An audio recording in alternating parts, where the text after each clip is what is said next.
जय जिजाऊ, मी आशिष मगर. स्वागत आहे तुमचं एटीएम गुरु या युट्यूब चॅनलवर. बघा, मराठा आणि महार एकच आहेत का या संदर्भाने आपण वेगवेगळी माहिती किंवा वेगवेगळी चर्चा नेहमीच ऐकत आलेलो आहोत.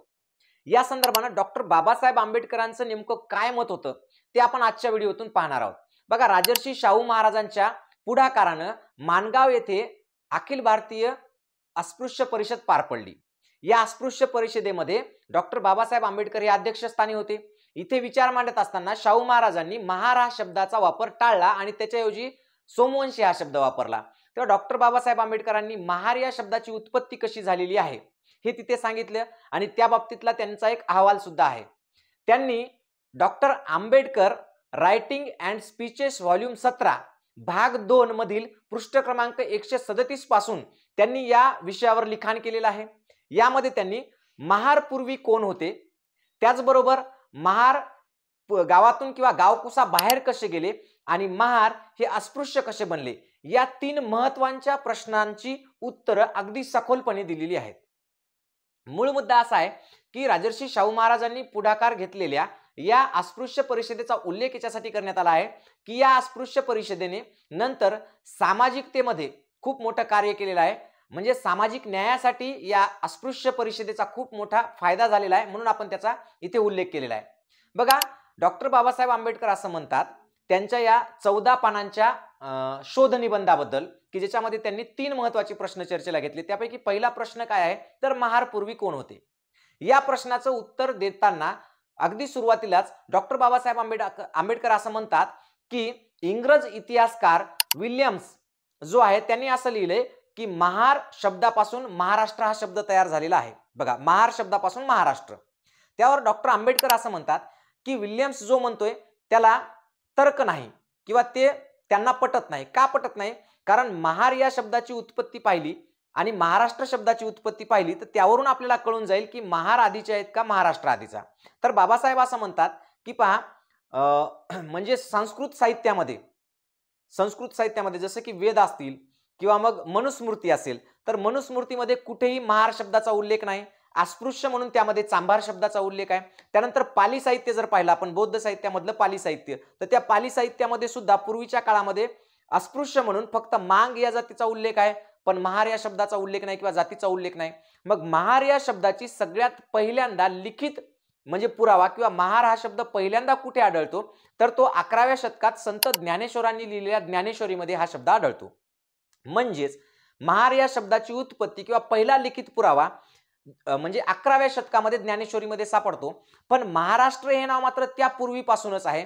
म्हणजेच बाबासाहेब असं म्हणतात की महार हा शब्द नंतरचा आहे आणि महाराष्ट्र आधीचा आहे. जर महार या शब्दापासून महाराष्ट्र तयार झाला असता तर महार शब्द आधीचा राहिला असता आणि महाराष्ट्र शब्द नंतरचा राहिला असता. म्हणजेच विल्यम्सचं जे मत आहे ते डॉक्टर बाबासाहेब आंबेडकर आपल्या पहिल्या उतार्यामध्येच खोडून काढतात आणि स्पष्ट करतात की महारांपासून महाराष्ट्र हा शब्द तयार झालेला नाही. आता मूळ मुद्दा दुसरा येतो की मग महार आणि मराठा एक आहेत का किंवा ते एकाच वंशापासून निर्माण झालेले आहेत का. तर या संदर्भात बोलताना डॉक्टर बाबासाहेब आंबेडकर हे प्रतापसिंह भोसले या राजांचं उदाहरण घेतात. पहा, प्रतापसिंह भोसले छत्रपती शिवाजी महाराजांचे वंशज होते आणि त्यांच्या क्षत्रिय पदावरून किंवा त्यांच्या क्षत्रियत्वावरून ब्राह्मण गटामध्ये वाद आणि विवाद सुरू झाले. 2 गट होते. एका गटाचं असं म्हणणं होतं की म्हणजे प्रतापसिंह भोसले हे क्षत्रिय आहेत, तर दुसऱ्या गटाचं असं मत होतं की प्रतापसिंह भोसले क्षत्रिय नाहीत. जेव्हा प्रतापसिंह भोसले हे क्षत्रिय आहेत हे पटवून देण्यासाठी काही ब्राह्मणांनी जेव्हा सांगितलं की यांची 96 कुळे आहेत, त्यांच्यामध्ये ही आडनाव आहेत, ही अशा पद्धतीने त्यांनी क्षत्रियत्वाची त्यांची भूमिका मांडली, तेव्हा त्यालाच प्रत्युत्तर म्हणून इतर ब्राह्मणांनी काय सांगितलं की बघा, जर या पद्धतीनं जर प्रतापसिंह भोसले महाराज जर हे क्षत्रिय असतील तर मग इथले महार सुद्धा क्षत्रिय का असू नयेत. म्हणजे पहा, ज्याप्रमाणे मराठ्यांमध्ये 96 कुळ आहेत त्याचप्रमाणे अगदी म्हणजे महारांमध्ये सुद्धा 96 कुळ आहेत.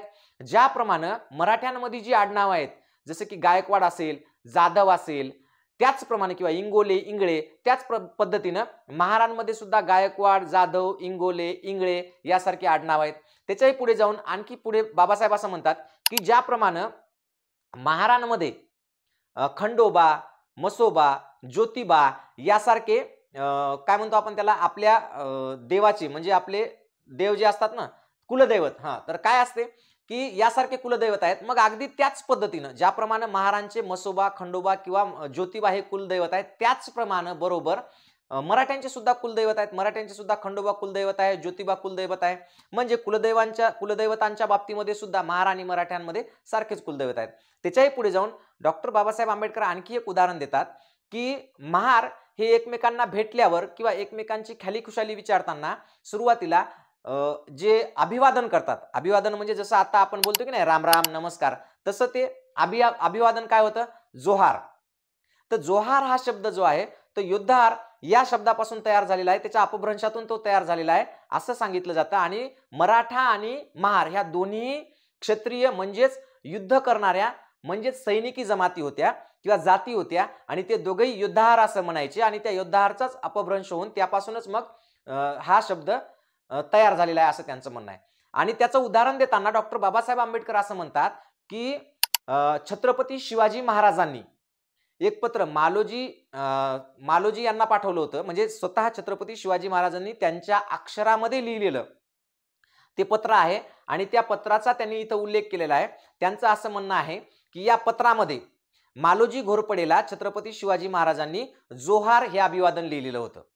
म्हणजेच पहा, जोहार अभिवादन छत्रपती शिवाजी महाराजांनी लिहिलेलं आहे आणि जोहार अभिवादनच महार सुद्धा वापरायचे. मग या जोहार पासून रामरामवर कधी आलो आपण, तर या बाबतीत डॉक्टर आंबेडकर असं लिहितात की जेव्हा शिवरायांचा काळ संपला किंवा शिवाजी महाराजांनंतर किंवा राजांकडून सत्ता जेव्हा पेशव्यांकडे गेली, तेव्हा पेशव्यांकडे गेल्यानंतर मात्र काय झालं की हळूहळू रामराम या शब्दाचा प्रघात पडला आणि म्हणून अभिवादन म्हणून मग रामराम शब्द आला. म्हणजे यापूर्वी महार आणि मराठा दोघेही जण जोहार वापरत होते. याचाच अर्थ डॉक्टर बाबासाहेब आंबेडकर असं म्हणतात की महारांमध्ये आणि मराठ्यांमध्ये कुळ 96 सारखीच आहेत, महारांमध्ये आणि मराठ्यांमध्ये आडनावे सारखीच आहेत, महारांचे आणि मराठ्यांचे कुलदैवत सारखेच आहेत आणि त्याचबरोबर महारांची आणि मराठ्यांची अभिवादन करण्यासाठी एकच शब्द वापरत होते, ते म्हणजे जोहार. तर या पद्धतीनं आपल्याला असं म्हणता येईल की हे सगळे एकाच वंशातून किंवा एकाच कुळातून जन्माला आलेले आहेत. मग याच्या पुढे डॉक्टर बाबासाहेब आंबेडकर असं म्हणतात की मग जर हे एकच होते तर दुसरा प्रश्न असा आहे की मग हे मराठा हे गावात राहिले किंवा आणि महार जे आहेत ते गावकुसाबाहेर गेले, हे असं का घडलं? तर पहा, पूर्वीच्या काळी काय होतं, तर पूर्वीच्या काळी लोक टोळ्या करून राहत होते आणि टोळ्या करून राहत असताना एक टोळी दुसऱ्या टोळीशी युद्ध करायची आणि ही टोळ्या करत असतानाच मग हळूहळू शेतीचा शोध लागला आणि मग गाव वसायला लागले आणि गाव वसल्यानंतर हे टोळी युद्ध चालूच होतं. मग जेव्हा एका गावातील हे लोक दुसऱ्या गावावर हमला करायचे किंवा त्यांच्यासोबत युद्ध करायचे, तेव्हा त्या दोघांमध्ये जे जिंकायचे ते काय करायचे, त्या हरलेल्या गावातील जमिनी किंवा त्यांची जी संपत्ती वगैरे जे काय असेल ते जिंकून घ्यायचे आणि आपल्या गावी परत जात असताना ते हरलेल्यांपैकी काही लोकांना गुलाम म्हणून आपल्या गावात घेऊन जायचे. पण गावात घेऊन गेल्यानंतर ते या गुलामांना काय करायचे, गावात नेत नव्हते तर गावाच्या वेसी बाहेर त्यांना राहण्याची सोय करून द्यायचे, म्हणजे त्यांची वस्ती तयार करायची. मग याच्यामुळे काय झालं की जे हरलेले होते, म्हणजे दोन्ही टोळ्यांपैकी जी हरलेली टोळी होती, म्हणजे याच्यामध्ये जीत आणि जेते हा जो फरक आहे, तर जे हरलेले होते ते गावाबाहेर यायचे आणि या जिंकलेल्यांचे गुलाम म्हणून काम करायचे आणि म्हणून मग अशा प्रकारे हे जी महार लोक आहेत ते गावाच्या बाहेर गेले. म्हणजे पहिली गोष्ट, महार आणि मराठा हे कन्क्लुजन करताना बाबासाहेब म्हणतात की ते एकच आहेत. नंबर 2, टोळी युद्धामुळे आणि त्याच्यामध्ये गुलाम बनवण्याची पद्धत असल्यामुळे हे गावाच्या बाहेर गेले असंही बाबासाहेब सांगतात. तिसरा महत्वाचा मुद्दा याच्यामधला आहे की मग हे अस्पृश्य का झाले, आणि हा महत्वाचा मुद्दा आहे. अस्पृश्य का झाले हे सांगण्यापूर्वी एक महत्वाची गोष्ट तुम्हाला सांगतो की माझा आणखी एक युट्यूब चॅनल आहे एटीएम गुरु एज्युकेशन नावाचं, ज्याची लिंक मी खाली तुम्हाला टाकून देईल. एटीएम गुरु एज्युकेशन या लिंकला तुम्ही क्लिक करा आणि त्या चॅनलवर गेलात तर तुमच्या घरामध्ये जर लहान मुलं असतील किंवा मोठे मुलं असतील जे शिकतायत, म्हणजे जे शाळा शिकत आहेत आणि त्यांना मोफत दर्जेदार शिक्षण हवं आहे, तर त्या युट्यूब चॅनलवर मी संपूर्ण मराठी व्याकरण, बेसिक गणित आणि इंग्रजी हे तिन्ही विषय शिकवत असतो. त्याच्यामुळे तुम्ही तुमच्या मुलांसाठी ते चॅनल सबस्क्राईब करून ठेवा आणि त्याच्यावरचे व्हिडिओ पहा, तुमचा बेसिक म्हणजे पाया पक्का होईल. आता मूळ मुद्दा परत आपण येऊ की तिसरा जो मुद्दा आहे की ते अस्पृश्य कसे झाले. तर ते अस्पृश्य कसे झाले हे सांगण्यापूर्वी मी तुम्हाला एक विनंती करतो की प्रत्येकानं आपापल्या पद्धतीने या विषयावर वेगवेगळी मतं मांडलेली आहेत. प्रत्येकाचंच मत खरं असेल असंही काही नाही, प्रत्येकाच्याच मताचे वेगवेगळे संदर्भ आहेत, म्हणून प्रत्येकाच्या मताचा आदर करून आपण वेगवेगळी मतं मांडत असतो. आज आपण डॉक्टर बाबासाहेब आंबेडकरांनी त्यांच्या महार कोण होते या 14 पानी जे शोध निबंध आहे त्याचा आपण इथं विचार केला. आता याच्यामध्ये पुढचा जो भाग आहे की महार अस्पृश्य का बनले, तर महार अस्पृश्य बनण्याची कहाणी त्यांनी शेवटच्या त्यांच्या शोध निबंधामध्ये शेवटी लिहिलेली आहे. ही कहाणी तुम्ही स्वतः वाचली पाहिजे, कारण सगळ्याच गोष्टी जर मी सांगितल्या तर कदाचित यातलं काही खरं किंवा खोटं हे तुम्हाला कळणार नाही. म्हणून तुमच्यामध्ये जर ती उत्सुकता असेल आणि तुम्हाला ते जाणून घ्यायचं असेल तर निश्चितपणे महार कोण होते, हु वेअर महार्स नावाचं 14 पानाचा शोध निबंध आहे, जो तुम्हाला कुठेही मिळतो. तुम्ही अगदी कुठेही टाका, तुम्हाला तो भेटून जाईल. तो तुम्हाला गुगलवर सुद्धा मिळेल. तर तो तुम्ही निश्चितपणे वाचा आणि त्यांचं नाव महार कसं पडलं आणि ते अस्पृश्य का बनले याची त्याच्यामध्ये सविस्तर माहिती आहे, ती तुम्ही जाणून घ्या. तुम्हाला माझे व्हिडिओ आवडत असतील, तुम्हाला माझी माहिती आवडत असेल तर नक्कीच माझ्या चॅनलला लाईक करा, सबस्क्राईब करा आणि जास्तीत जास्त शेअर करा. थांबूया इथं. धन्यवाद.